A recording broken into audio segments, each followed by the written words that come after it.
সরকারি বাহিনীর কাছে রিপোর্ট আছে। আমি আন্তঃমন্ত্রণালয় আইন শৃঙ্খলা কমিটির সদস্য, এগুলো আমাদের প্রতি মাসে আলোচনা হয়। তো আমরা মাজার এবং মসজিদ কর্তৃপক্ষকে অনুরোধ করবো আপনারা সিসি ক্যামেরা বসান। কোনো দুর্বৃত্ত যদি মসজিদে মাজারে হামলা চালায় তাহলে তাকে চিহ্নিত করা সহজ হবে। এবং ইতিমধ্যে বিভিন্ন জায়গায় মামলা হয়েছে, কিছু মানুষকে গ্রেপ্তারও করা হয়েছে। তো সামাজিক সচেতনতা লাগবে। এগুলো আপনি একেবারে প্রতিটি মাজার আপনি পুলিশ নিয়োগ করবেন কোথায়, সে ফোর্স তো আমাদের নাই। তো সামাজিক সচেতনতা লাগবে। সর্বস্তরের মানুষ আমরা মসজিদ, মাদ্রাসা, এতিমখানা, মাজার এগুলো আমরা পাহারা দেব।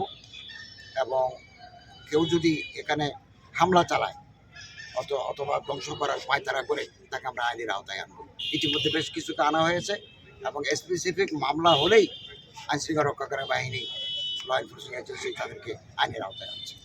মাননীয় উপদেষ্টা, একটা বিষয় যে সারা দেশের যে আইন শৃঙ্খলা বিষয়টা যেহেতু আসছে, আমাদের ওই রকম কিছু আপনাকে বলবো না। একটা মানে ওই যে সাংবাদিকদের উপরে সারা দেশে হামলা হচ্ছে, তো সাংবাদিকদের নিরাপত্তা সুরক্ষা আইন করার আপনাদের কোনো সরকারের প্ল্যান আছে কিনা? থাকলে এটা তো আইন মন্ত্রণালয়ের ব্যাপার, তথ্য মন্ত্রণালয়, আইন মন্ত্রণালয়, আমি প্রয়োজনে তাদের সাথে আলাপ করতে পারি। লোগো ধরে রাখলে আর সাইডটা সাইড ক্যাটাগরি